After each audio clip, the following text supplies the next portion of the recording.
y eso, digamos, hace que la entidad declare nula la buena pro, ¿no? Pero ahí no termina, ¿no? Si la entidad declara nula la buena pro, inmediatamente esto se comunica al Tribunal de Contrataciones de la OS para que inicie un procedimiento sancionador y al Ministerio Público para que interponga una acción penal, ¿no? Es decir, si efectivamente se encontró que el documento es falso o inexacto, hay un mecanismo a través del cual el tribunal, digamos, de la OS lo va a inhabilitar, ¿ya? No es la entidad que lleva a cabo el proceso de contratación quien inhabilita, sino es el tribunal. Hay un tribunal en OS, ¿no? Pero ahí no termina. También se inicia acciones penales contra la firma, contra la persona, dependiendo en qué tipo de proceso estemos, ¿no? Si todo está OK, ¿no? Si todo está OK, una vez consentida la buena pro, ¿no?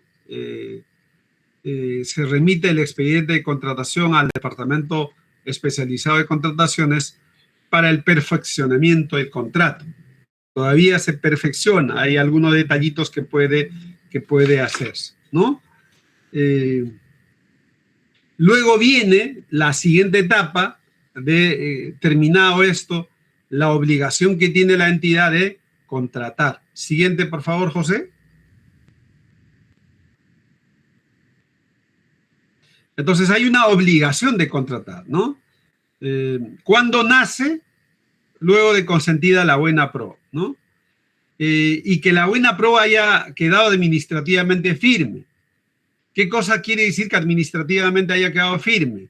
Que, digamos, en el periodo de los 8 días o 5 días, digamos, ninguna impugnación haya quedado válida, ¿no? Entonces, y la entidad y el postor ganador están obligados a contratar, ¿no? O sea, ya ahí yo no me puedo tirar hacia atrás. O sea, si yo fuera postor o si eres una entidad que está llevando a cabo el proceso, no puedes decir, pues sabes que ya no lo hago, ¿no? Ambos están obligados a celebrar, digamos, el contrato, ¿no? ¿Puede existir una negativa de la entidad? Existen excepciones, ¿no? Y estas excepciones pueden ser porque efectivamente hay un recorte presupuestal del objeto en materia del procedimiento. No sé, pues, fenómeno del niño, ahorita que estamos hablando, dice que vamos a tener fenómeno del niño, entonces se requiere recursos, ¿no? Recursos para atender las emergencias del niño. Entonces, lo que hace el MEF es absorber los recursos, ¿no? Los recursos que pueda tener distintas entidades del Estado, distintos ministerios, y en ese caso hay un recorte presupuestal. Desaparece la necesidad debidamente acreditada. Es bien raro, ¿no? Es bien raro que a portas de suscribir el contrato desaparezca la necesidad, pero es una justificación, ¿no? O haya una norma expresa. ¿Y qué cosa es una norma expresa? Que salga una ley, ¿no? Una norma expresa dejando sin efecto los procesos de contratación de tal o cual caso, ¿no? Hay otras causas. Cuando desaparece la necesidad, imposibilita convocar en el mismo ejercicio presupuestal, o sea, me refiero en el mismo ejercicio fiscal, digamos, eso quiere decir, si la causa fuera recorte presupuestal, en el 2026, este año no podríamos volver a convocar, tendríamos que volver a convocar el siguiente ejercicio, o sea, el 2027, ¿no? ¿Cuándo puede darse el incumplimiento del postor? Pérdida automática de la buena pro, o sea, si hay algún incumplimiento en la presentación de algún documento o sea, se pierde automáticamente la buena pro. Hay alguna sanción que tenga, en este caso, el postor, o alguna imposibilidad física o jurídica sobrevenir, digamos, posterior a la buena pro. Es decir, ex post a la buena pro haya una imposibilidad física o jurídica, digamos, que aparezca, en este caso, en el postor, ¿no? Siguiente, por favor. Habíamos hablado de perfeccionar el contrato. Hay algunos requisitos que hay que para perfeccionar el contrato. Entonces, por ejemplo, hay algunas condiciones que tiene que tener el postor ganador, ¿no? No tiene que estar impedido, tiene que tener RNP vigente, ¿no? Debe tener, digamos, como calificación suficientes obras cuando se trate de obras. Y, digamos, cuando se trate de, digamos, servicios, ¿no? Debe acreditar que efectivamente hay consultorías para, digamos, en obras, ¿no? Siguiente, por favor. Veamos estos requisitos de perfeccionamiento. Hay documentos adicionales a los previstos en las bases que tiene que presentarse, ¿no? Garantías, o sea, el oferente, el postor, tiene que presentar garantías. El contrato de consorcio con firma legalizada, de ser el caso. O sea, a veces hay consorcios, es decir, una empresa con otra empresa se presentan y tienen que tener la firma legalizada. Tienen que tener el CCI, el Código de Cuenta Interbancaria, en el caso de proveedores no domiciliados, el número de cuenta bancaria y el nombre de la entidad bancaria en el exterior, ¿no? Son detalles que tienen que adjuntarse en el perfeccionamiento del contrato, ¿no? El documento que acredita que cuenta con facultades para perfeccionar el contrato cuando corresponda, ¿no? O sea, podemos tener varios representantes legales, entonces tiene que haber un solo interlocutor para poder, digamos, acreditar estos documentos adicionales, ¿no? También tiene que haber una institución arbitral elegida, ¿no? Del listado de instituciones arbitrales propuestos por la entidad contratante o propuestas por 3 instituciones arbitrales de acuerdo, digamos, con el numeral correspondiente que está en la ley de contrataciones, ¿no? Hay varias instituciones arbitrales en el país. Tenemos la Cámara de Comercio de Lima, tenemos, hay un centro de arbitraje de la PUC, de la Pontificia Universidad Católica. Creo que también hay un centro de arbitraje que tiene la Sociedad Nacional de Construcción e Infraestructura, ¿no? ¿Por qué es importante tener elegida, digamos, la entidad arbitral cuando en el proceso de ejecución, en la siguiente fase de la ley de contrataciones, hubiera discrepancias, no se ponen de acuerdo, digamos, a propósito de un tema entre la entidad contratante y el contratado, se va a un árbitro, ¿no? Por eso, y el árbitro es el que dirime a propósito de la discrepancia que pueda existir, ¿no?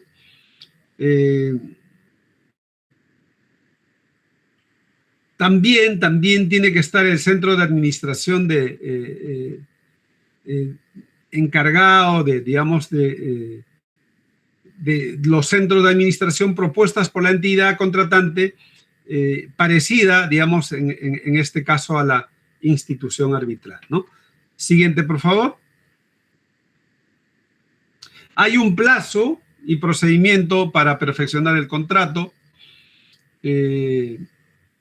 O sea, que tenga el RNP vigente, que tenga, digamos, que no esté impedido, ¿no?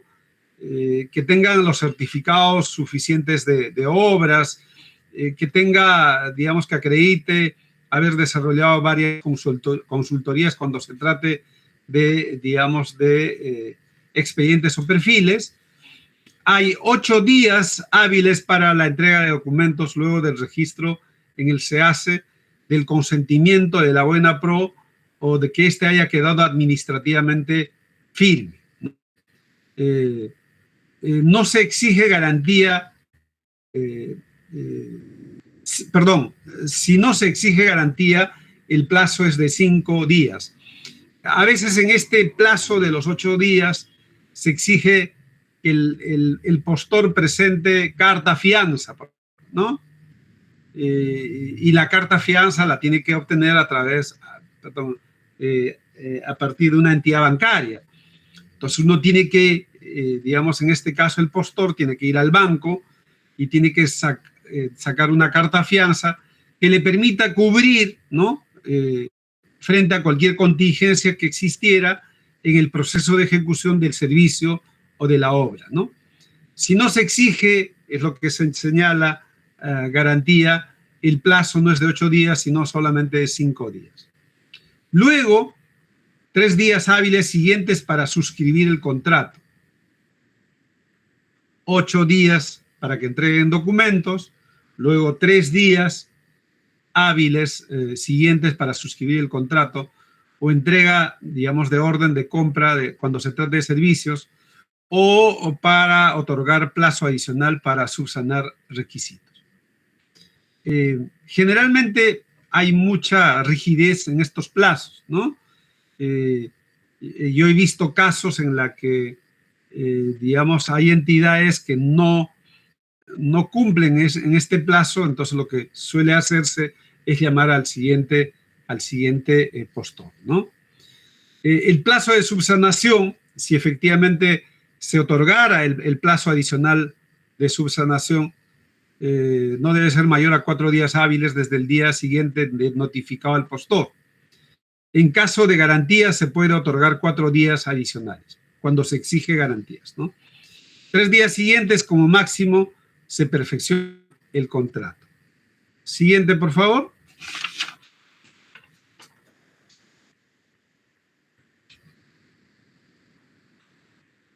El plazo y procedimiento para perfeccionar contrato. Estamos en esta etapa, ¿no?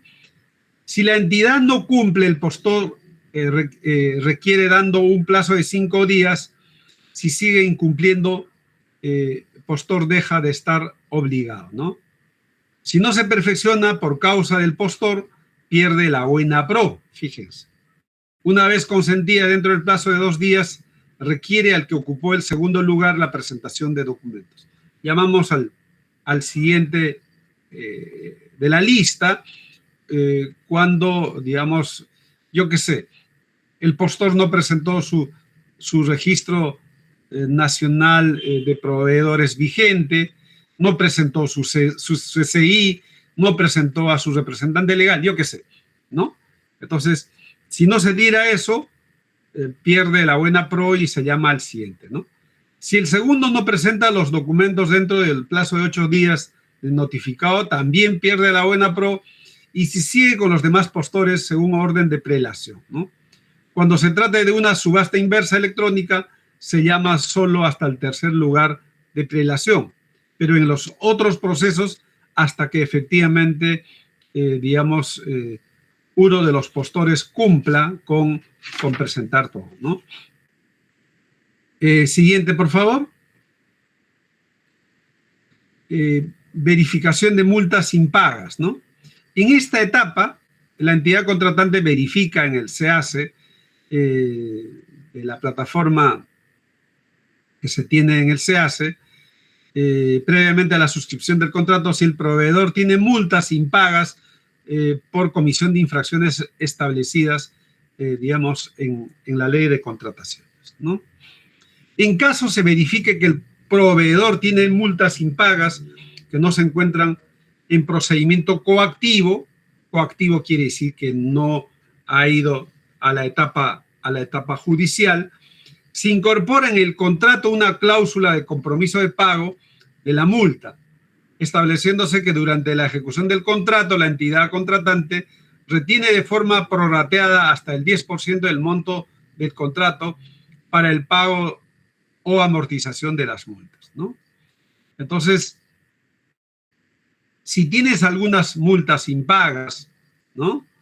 No hay forma de salvarse, ¿no? No hay forma de salvarse. O sea, de todas maneras, se va a prorratear, digamos, esas multas impagas durante todo el periodo del contrato, ¿no?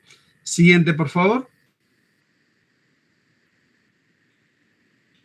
Entonces, para el perfeccionamiento del contrato, la regla general se produce con la suscripción del contrato. En licitación o concurso públicos, abreviados o contratos menores, subasta inversa electrónica, cuya cuantía corresponde a una licitación pública o concurso público, se puede perfeccionar con recepción de orden de compra, siempre que esté previsto eso en las bases, la ejecución contractual no supere el año fiscal, es decir, se ejecute en el periodo de un año, debe incorporarse la cláusula de convenio arbitral, ¿no? La entidad contratante suscribe el contrato mediante firma digital en caso de que el postor adjudicado con la buena pro cuente también con certificado digital emitido por una entidad de certificación de acuerdo con la normativa de la materia. Cada vez en los procesos de contrataciones se está utilizando la firma digital, ¿no? Esto es menos papel, ¿no? Menos árboles y protección al medio ambiente, ¿no? Hay una tendencia a hacer eso, ¿no? Excepcionalmente, la entidad contratante con el debido sustento puede proceder a la firma del contrato mediante medios manuales, ¿no? O sea, ¿qué cosa quiere decir? ¿No? Hay que convocar al contratista o al consultor, ¿no? A la entidad para que efectivamente, una vez impreso, ¿no? Firme contrato. Repito, eso cada vez es menor, ¿no? Siguiente, por favor.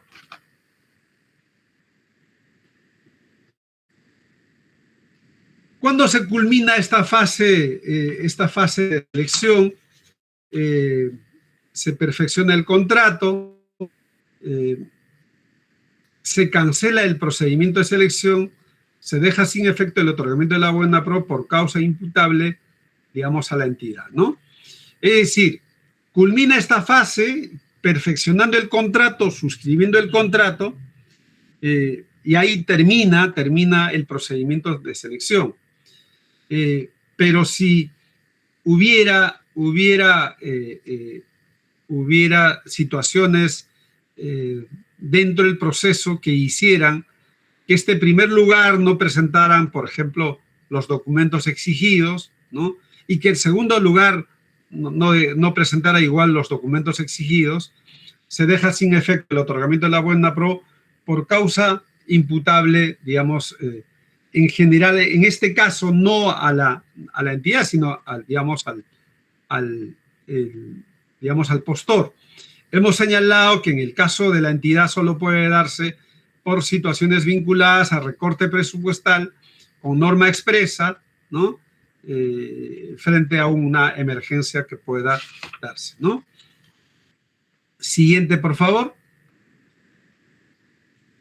Si efectivamente se deja sin efecto el otorgamiento de la buena pro por causa imputable, digamos, a la entidad, hay una declaratoria de desierto. En el proceso nosotros hemos visto de que hay una etapa de convocatoria, hay una etapa de registro de participantes. Quiere decir que tratamos de tener la mayor cantidad de oferentes, pluralidad se llama a eso, ¿no? Pero a veces no siempre se reciben todas las ofertas,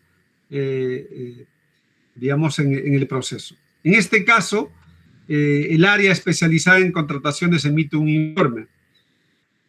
En caso de que no haya quedado ninguna oferta válida, los evaluadores informan al área especializada y al funcionario que apruebe el expediente de contratación en el que justifique y evalúa las causas que originan el desierto y se registra en el, digamos, en el Pladicop, ¿no? Es decir, queda desierto el proceso, repito, puede quedar desierto porque no hay suficientes postores, ¿no? Esto es digamos, un tema complejo, ¿no? Complejo porque, imagínense, hemos perdido mucho tiempo, hemos invertido mucho tiempo en los actos, en las actuaciones previas o preparatorias, o sea, en la fase 1, hemos ido a la fase 2, ¿no? Hemos tenido la convocatoria, el registro, el cuestionamiento a las bases y todo, ¿no? La evaluación de ofertas técnicas y económicas. E imaginemos que ninguna oferta es válida, es bastante tiempo la que se pierde. Más o menos estamos hablando entre la etapa 1 y la etapa 2, fácil, sus 60 días, ¿no? Nadie quiere que efectivamente en un proceso, digamos, un proceso se declare desierto, pero suele pasar, ¿no? Cuando eso ocurre, la entidad tiene que, digamos, analizar el caso, ¿no? ¿Qué ha pasado? ¿Por qué no se han presentado suficientes postores? ¿Qué ha ocurrido? ¿Es un mercado monopólico, monopsónico o es un mercado competitivo? De repente estamos pidiendo peras al olmo, ¿no? En el sentido de que de repente existe un único proveedor en el mercado, entonces estoy intentando hacer un proceso competitivo. Y encima no cumple con la presentación de algún documento y se declara desierto. Entonces, por eso, cuando ocurren estas cosas, tiene que hacerse un análisis, una evaluación y análisis para adoptar las medidas correctivas antes de convocar nuevamente. Las siguientes convocatorias de los procedimientos de selección que se realicen mediante las modalidades abreviadas consideran el mismo tipo de evaluador de procedimiento original y se rigen conforme a las disposiciones específicas señaladas en las bases estándar para estos, ¿no? Las siguientes convocatorias, digamos, una vez declarado desierto, una vez evaluada, ¿no? Tienen que llevarse a cabo exactamente, digamos, bajo modalidades abreviadas y considerando el mismo tipo de evaluación del procedimiento original, ¿no? Siguiente, por favor.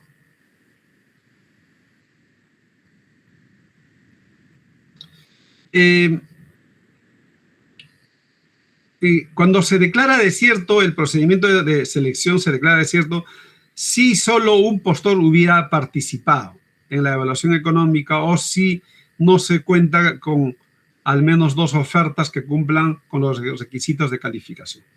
Siempre, o sea, el proceso, o sea, la ley general de contrataciones, lo que promueve y obliga a través de estos arreglos institucionales que se tienen en la ley, de los distintos artículos, es que exista competencia, es que exista pluralidad, ¿no? Entonces, esa es una de las exigencias que se tiene, porque solo teniendo competencia puede tenerse un mejor precio, ¿no? En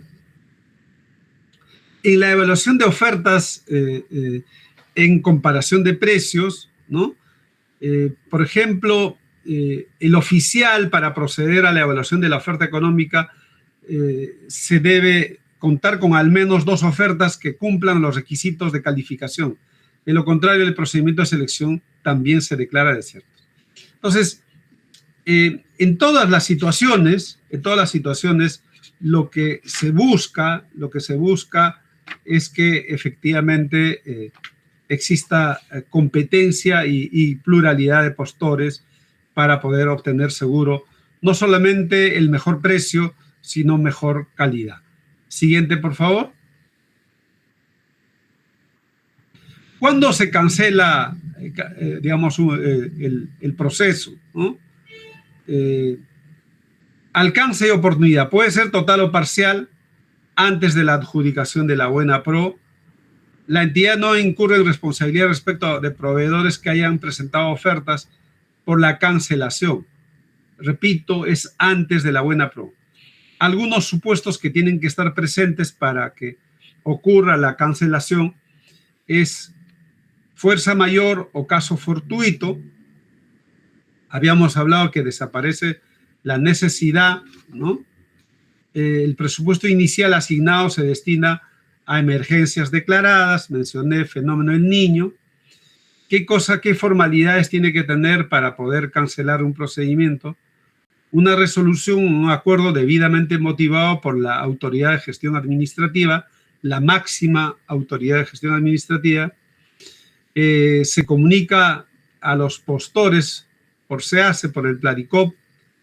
La cancelación por desaparición de la necesidad impide convocar, habíamos mencionado también, durante el mismo ejercicio presupuestal, ¿no? Si es por desaparición de la necesidad, alguien dice, digamos, el área usuaria dice, ya no quiero, ya desapareció la necesidad, ¿no? No pueden volver a convocar en ese mismo ejercicio. Siguiente, por favor. Nulidad del procedimiento de selección.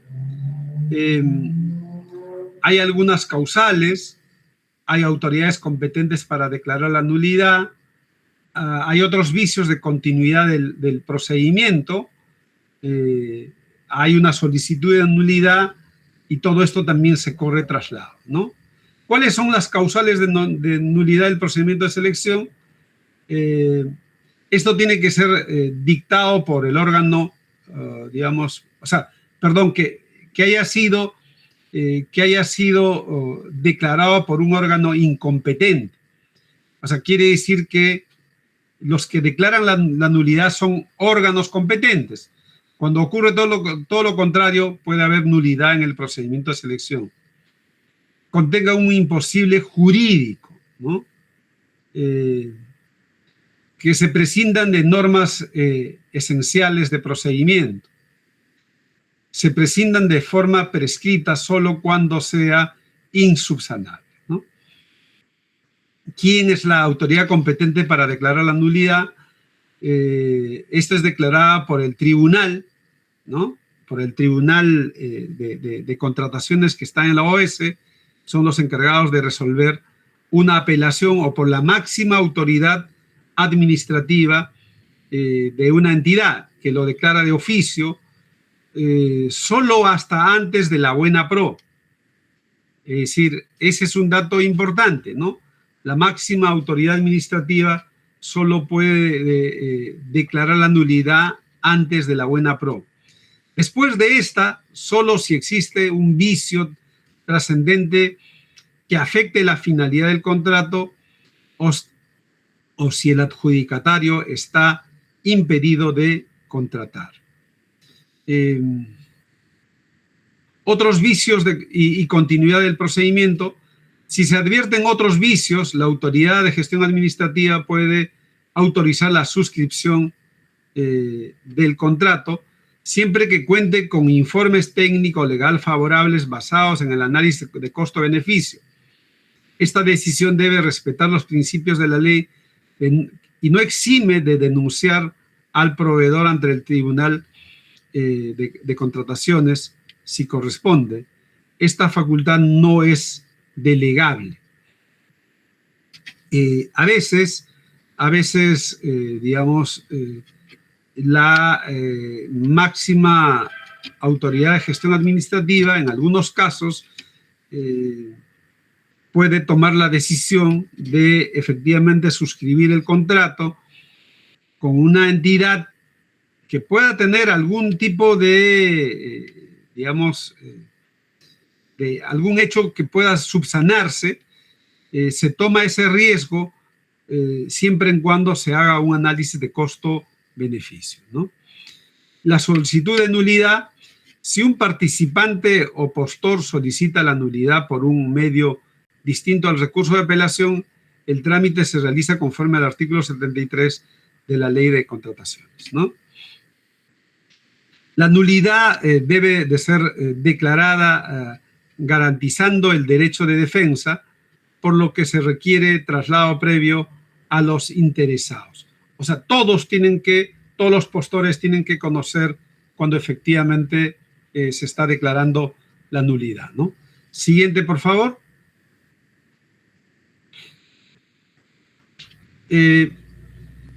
Vamos a ver, digamos, las etapas de los procedimientos de precalificación. Siguiente.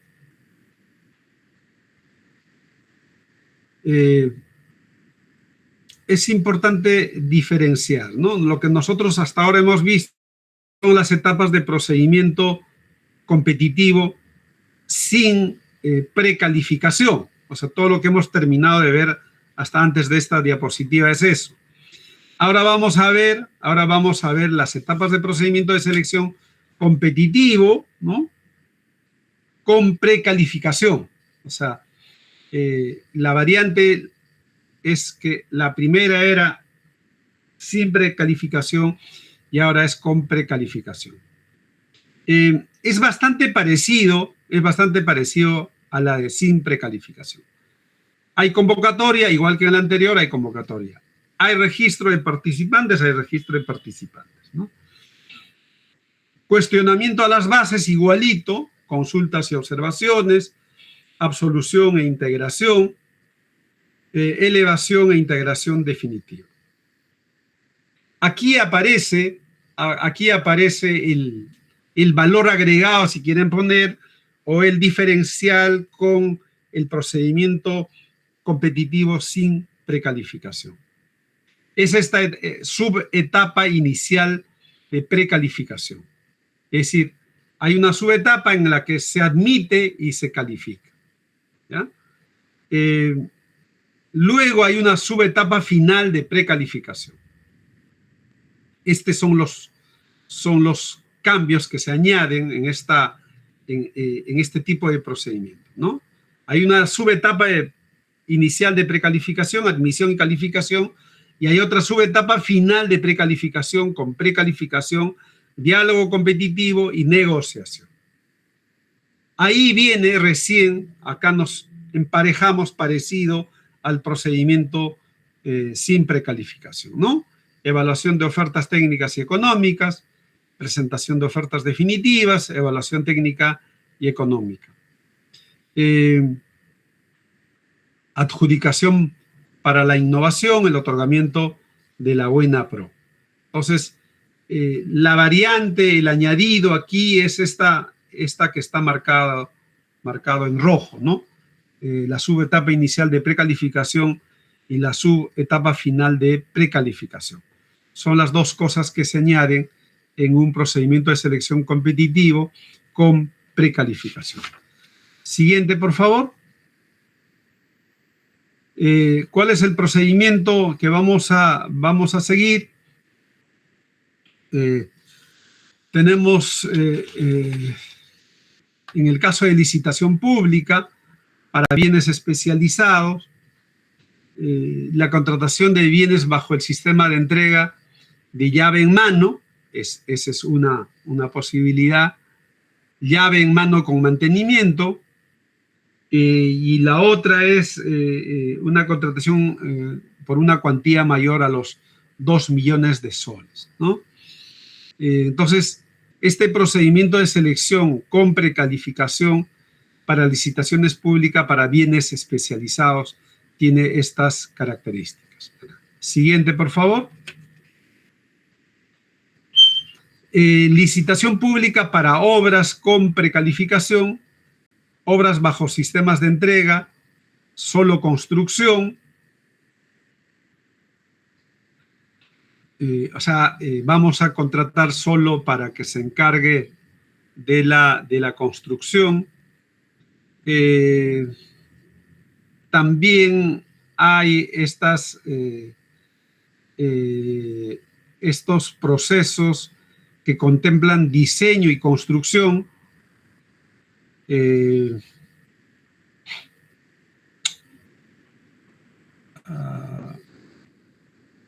Esta es una situación donde el mismo contratista, y cuando digo contratista me refiero al que va a encargarse, por ejemplo, de la ejecución de una carretera, ¿ya?, se encarga de hacer también el diseño, ¿ya? Y cuando digo el diseño, es decir, se encarga de hacer el expediente técnico. A esto anteriormente le llamaban concurso-oferta, ¿ya? Entonces, el concurso-oferta, en vez de tener proceso de selección para diseño, ¿no?, para la ejecución del expediente técnico, y un proceso que hemos visto que puede ser con precalificación o sin precalificación, tiene un periodo aprox de 60 días, 70 días, ¿no?, solo para el proceso. Y la propia ejecución del diseño puede ser un año, ¿no? Y luego, terminado la entrega del expediente técnico, aprobado el expediente técnico, y luego de que se realice la fase 1 y entremos a la fase 2, habría que contratar la ejecución de la obra, ¿no?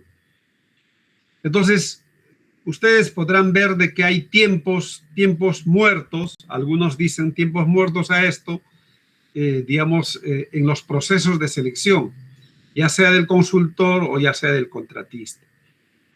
Frente a eso, se ha planteado este tema que les decía, concurso-oferta, diseño más construcción. En la, ¿cómo se dice?, en la práctica, muchos consideran que los concursos oferta o los diseños y construcción deberían darse para determinados tipos de obra. Por ejemplo, para colegios, para hospitales. ¿Qué cosa quiere decir? Porque existe ¿cómo llamar? Este incentivo perverso, incentivo negativo, de que como yo voy a ser el contratista, si yo hago el diseño, puedo inflar los costos de cada uno de los metros cuadrados que pueda encargarme de la construcción. Entonces, porque eres a la vez, eres contratista y a la vez eres consultor, ¿no? Por eso se recomienda en general, y ya esto es en la práctica, de que el diseño y construcción, o lo que antes se llamaba concurso-oferta, debería ser principalmente para colegios u hospitales, ¿no? ¿Y por qué? Porque cuando se construye un colegio, se supone que deberíamos saber cuánto cuesta el metro cuadrado de construcción, ¿verdad? O sea, deberíamos saber cuánto cuesta el metro cuadrado de construcción de concreto, digamos, en Lima. Yo debería saber cuánto cuesta en la sierra, cuánto cuesta en la selva, ¿no? Por lo tanto, ahí no hay forma de que me engañe, en este caso, el que ha ganado la buena pro, ¿no? Porque el costo por metro cuadrado de la construcción de un colegio o un hospital va a ser el mismo, con variantes por regiones. Lo que va a ser diferente, y suele decirse en la práctica, es que el estudio de suelos es la que va a marcar la diferencia entre un colegio y otro colegio. Más aún si los colegios son modulares. ¿Qué cosa quiere decir modulares? Todos los colegios igualitos, ¿no? Entonces, el costo por metro cuadrado debería ser estándar. Lo que haría diferente es el estudio de suelos. El estudio de suelos es para saber si efectivamente el suelo donde va a construirse el colegio o el hospital tiene las condiciones para llevar a cabo la construcción, ¿no? Ustedes habrán podido ver estos días, digamos, seguro en imágenes, de cómo muchos edificios en Venezuela se han caído, ¿no? Y según señalan de que, digamos, como producto de la dictadura, como producto, digamos, de la corrupción que imperaba, a veces muchas de las licencias no han seguido una rigurosidad, ¿no? ¿Qué cosa quiere decir un estudio de suelo? Si efectivamente yo hago en un relleno sanitario, ese edificio va a ser débil, ¿no? Entonces, los ingenieros que miran los estudios de suelos tratan de encontrar roca, ¿no? Hasta ahí ponen la cimentación, ¿no? Entonces, esta mecánica, esta licitación pública para obras con precalificación, donde se contemple diseño y construcción, se suele recomendar para edificaciones, ¿no? Donde más o menos se tiene identificado el costo por metro cuadrado, ¿no? No suelen recomendar, al menos eso me decían los ingenieros, para el caso de carreteras, ¿no? Porque el costo, si bien es cierto, hay un costo referencial por kilómetro, digamos, de la construcción de un tipo de carretera, esto puede variar, digamos, a lo largo de todo el trayecto. ¿Y por qué puede variar? Porque no suele hacerse el estudio de suelos el 100% del terreno.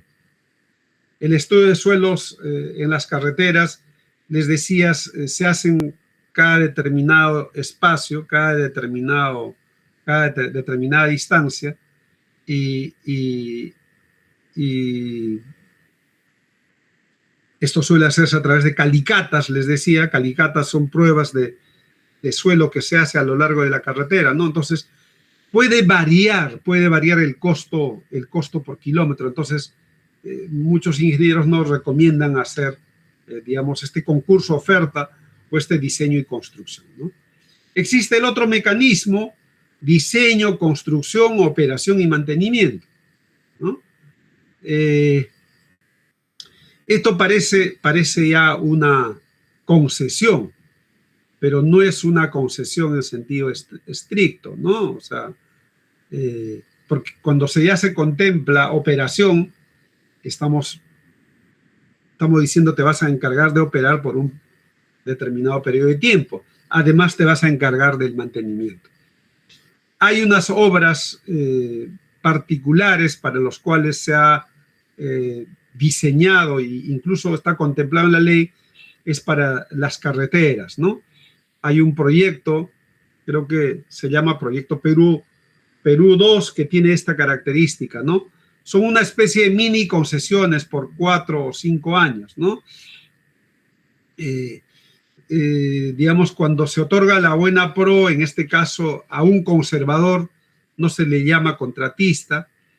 Lo que hace el conservador, que se encarga de un tramo largo de la carretera, es que efectivamente se encarga de mejorar el nivel de serviciabilidad de la vía.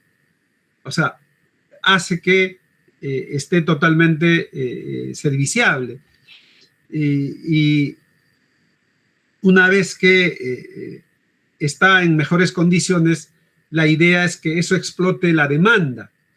¿Qué cosa quiere decir que explote la demanda? Es decir, si mejoré la superficie de rodadura de la vía, puedo hacer de que efectivamente haya mayor flujo vehicular. Y si hay mayor flujo vehicular, se justifica hacer una inversión, o sea, una construcción. Y ahí se puede hacer mejoras en la construcción ya de algunos giros, curvaturas, algunos drenajes, ¿no? Que suele hacerse, digamos, a lo largo de la vía, ¿no? y luego viene ya la operación y también se encargan del mantenimiento. También esta licitación pública para obras con precalificación, digamos, con una cuantía igual o mayor a los 79 millones de soles, ¿no? Está claramente estipulado esto. Siguiente, por favor, José.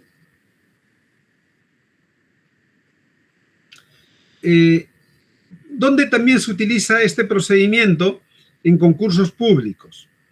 Consultoría de obras, servicio de mantenimiento vial, servicio especializado en gestión de instalaciones, y con una cuantía mayor a los 2 millones de soles. Siguiente, por favor.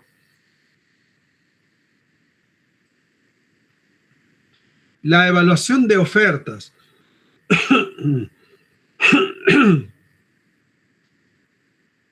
Esta se realiza en 2 etapas, ¿no? Como mencionamos, hay una subetapa de precalificación y hay otra subetapa final de precalificación, ¿no?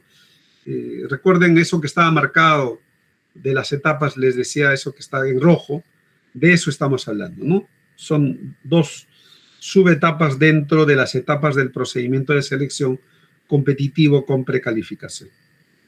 En la subetapa inicial de precalificación, los postores presentan sus ofertas iniciales que incluyen documentación para admisión y acreditación de requisitos de calificación. Esta es evaluación documentaria. Revisadas las ofertas iniciales, los evaluadores o el área especializada de contrataciones, según corresponda, determinan los postores precalificados, ¿no? Entonces, hay una etapa inicial, se precalifica quiénes pasan, quiénes no pasan, ¿no? Publican en el Pladicop la lista de los que pasan a la segunda subetapa, ¿no?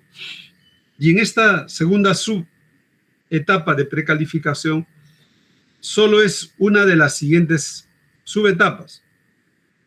Subetapa final de precalificación incluye solo la etapa de precalificación.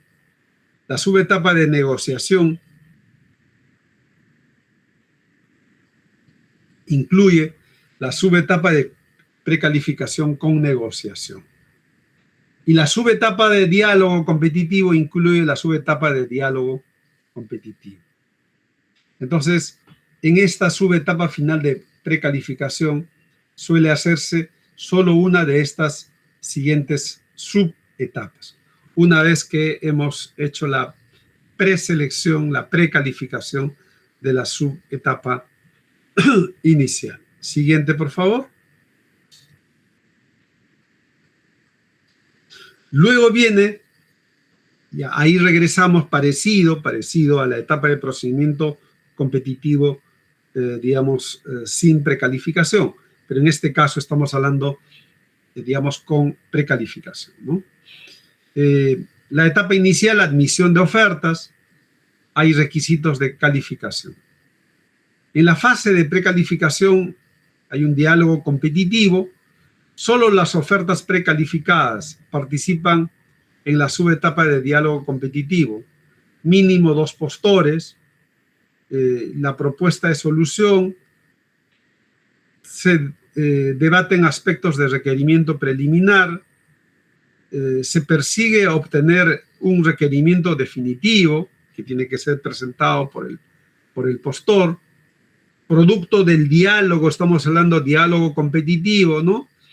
El requerimiento preliminar es ajustado por los evaluadores.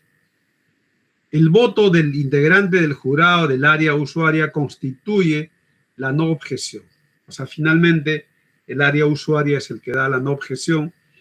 El diálogo es bilateral con cada postor, ¿no? El número de rondas puede variar, o sea, rondas de negociación competitiva. Las actas se publican en el SEACE, o sea, en el Pladicop. En el acta de la ronda final se publican las modificaciones al requerimiento.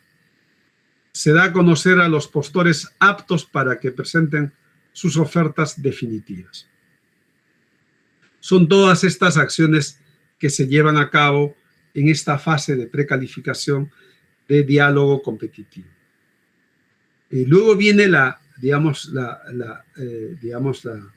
evaluación.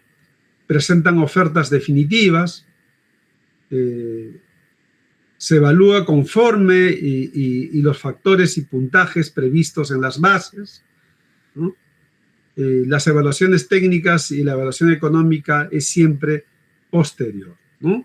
O sea, este es, digamos, secuencial, ¿no? Siguiente, por favor. Seguimos en esta etapa de admisión, calificación, evaluación con precalificación, con negociación. Esto es negociación. El anterior era con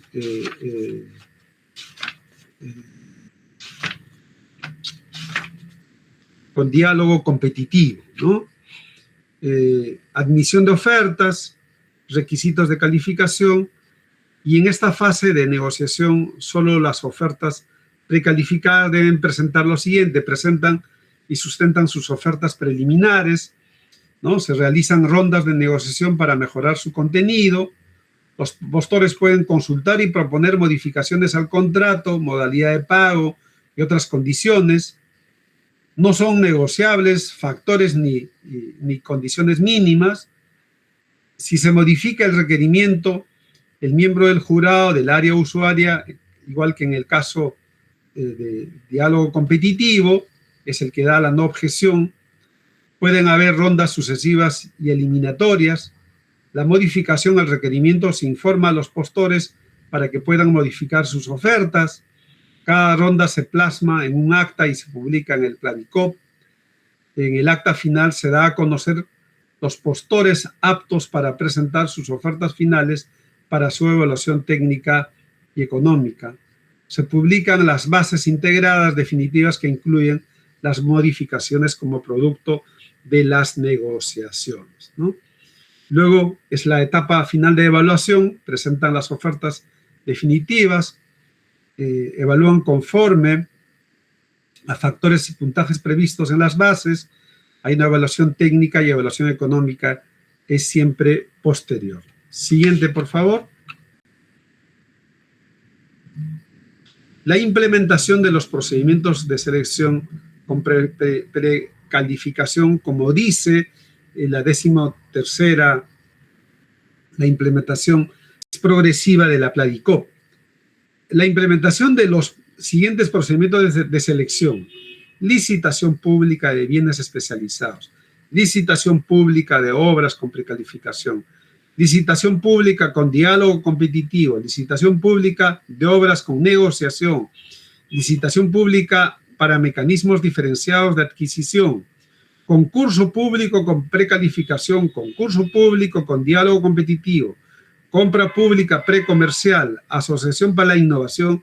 Se realiza de forma progresiva en el Planicop, por lo que las entidades contratantes pueden utilizar dichas modalidades cuando el OS informe mediante comunicado. Esto lo tiene que sacar el OS mediante comunicado. En tanto, se implementan los procedimientos antes mencionados, las entidades contratantes convocan los procedimientos de selección correspondientes a licitación pública y un concurso público sin modalidad que resulten aplicables.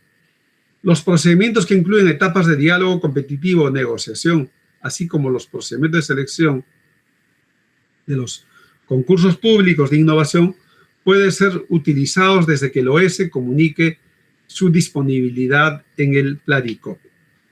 Siguiente, por favor. La implementación de la Planicop. En tanto se implementen las funcionalidades necesarias para que los actos y actuaciones de la fase de actuaciones preparatorias y la fase de ejecución contractual se realicen a través del Planicop, las entidades contratantes pueden seguir utilizando los medios físicos y digitales a su disposición para efectuar estos conforme a la ley de procedimientos. En cuanto a la fase de selección, la oferta técnica incluye una declaración jurada en la que el postor individualmente o en consorcio consigna la dirección de correo electrónico o la que la entidad contratante realiza las notificaciones durante dicha fase, las que se entienden válidamente efectuadas el día hábil siguiente a dicha notificación. Siguiente, por favor. El procedimiento de selección no competitivo. Condiciones generales. La entidad contratante puede contratar directamente en situaciones de emergencia cuando se cumplen las condiciones del procedimiento establecido en el artículo 289. Esto es básicamente para emergencia. Situaciones de desabastecimiento se configuran ante la ausencia inminente de determinado bien, servicio o consultoría. Claro, hay mucha gente, creo que es importante que conozcan, a veces la gente que quiere aprovechar de estas situaciones, adrede, a propósito, ¿no? Tratan de generar la situación de desabastecimiento. Ejemplo, ¿no? Servicio de mantenimiento, ¿no? O de limpieza y mantenimiento de los hospitales, ¿no? Y en muchos casos, estos servicios tienen que ser comunicados a un directorio. Les pongo un ejemplo y claro, son comunicados faltando una semana, ¿no? Oye, se va a vencer el contrato con el que se encarga del servicio de mantenimiento del hospital. La pregunta es por qué comunica recientemente, ¿no? Debiste haber comunicado faltando 80 días, 90 días, de tal manera que llevabas a cabo el proceso. Entonces, en esos casos, claro, aparece como una situación de desabastecimiento, pero también la entidad está en la potestad de iniciar acciones administrativas contra aquellos funcionarios que efectivamente comunican, digamos, a destiempo este tipo de situaciones. Siguiente, por favor. Actuaciones preparatorias y fase de selección en procedimientos no competitivos. Hay también actuaciones preparatorias, ¿no? El área especializada identifica al proveedor que cumpla con los requisitos de admisión y los requisitos de calificación, pudiendo aplicar el artículo 47 según lo considere necesario. En estos procedimientos de selección no competitivos y la presentación de las ofertas técnica y económica por parte de este, conforme al contenido previsto en el artículo 69, en estos procedimientos de selección no competitivos no se designan evaluadores, ni hay evaluación técnica ni económica de las ofertas. ¿Se dan cuenta? Es una situación de emergencia que rápidamente hay que resolver. Siguiente, por favor. Casi es por invitación directa, ¿no? O sea, hasta se tiene el postor ya claramente, digamos, perdón, el proveedor ya se tiene claramente identificado, ¿no? Bueno, es esto la fase de selección. Luego viene la fase propiamente dicha de ejecución, en la que se lleva a cabo el servicio, ya sea de consultoría o el servicio de obras, ¿no?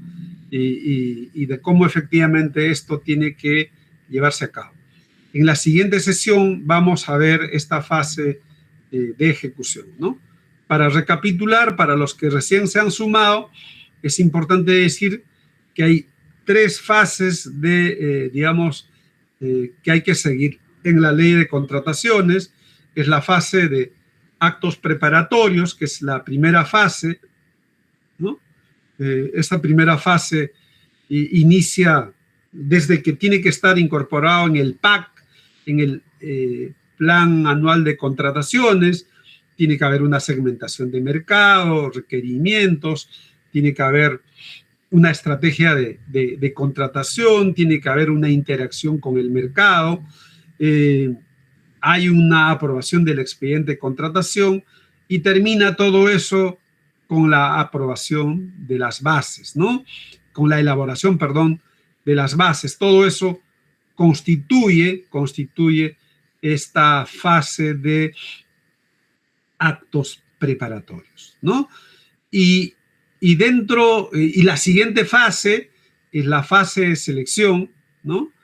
Y en esta fase de selección hemos identificado hasta, digamos, tiene varias etapas, ¿no? Y estas varias etapas depende si va a ser un procedimiento competitivo sin precalificación o con precalificación. Ahí tenemos dos tipos de procedimientos, repito, sin precalificación y con precalificación.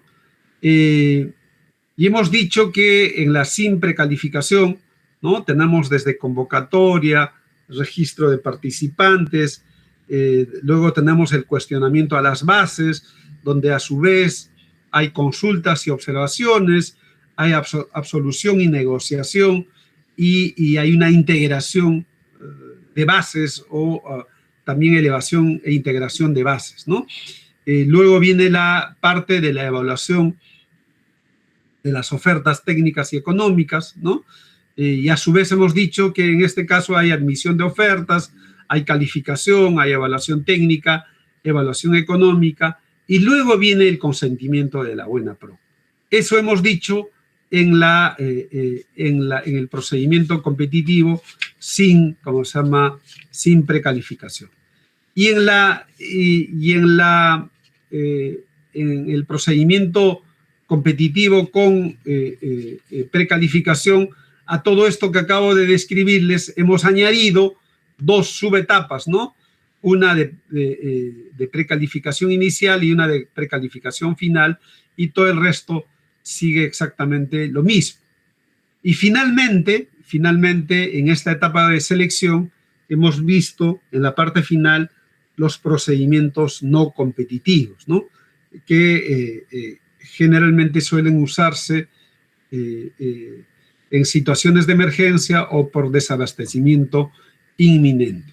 Estos procedimientos son los más abreviados, son los más cortos, porque justamente su naturaleza exige que no se siga con la convocatoria, con el registro de participantes, con el cuestionamiento, digamos, a las bases, con una evaluación de las ofertas técnicas y económicas. No se sigue todo ese procedimiento bastante largo que les decía que aproximadamente dura 60 días, ¿no? En los procedimientos de competitivos estos se llevan de la manera mucho más ágil, pero tiene que cumplirse los supuestos que hemos mencionado y están claramente señalados en la ley. Mi recomendación hasta aquí, por favor, repito, el PPT ayuda, pero hay que leer la propia ley, ¿no? Es importante, por favor, que lean la propia ley. También tienen una copia de eso y su reglamento, ¿no? Son las dos cosas que hay que leer, ¿no? No sé si hay alguna pregunta, comentario hasta acá, por favor. Lo que nos toca de acá hasta final de clases es mirar la ejecución, que es la tercera fase de la ley de contrataciones.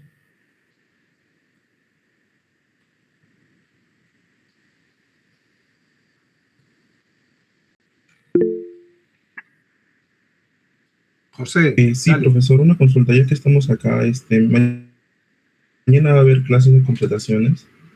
No. Ya, está bien. Seminario sí, ¿no? Seminario sí. Ok.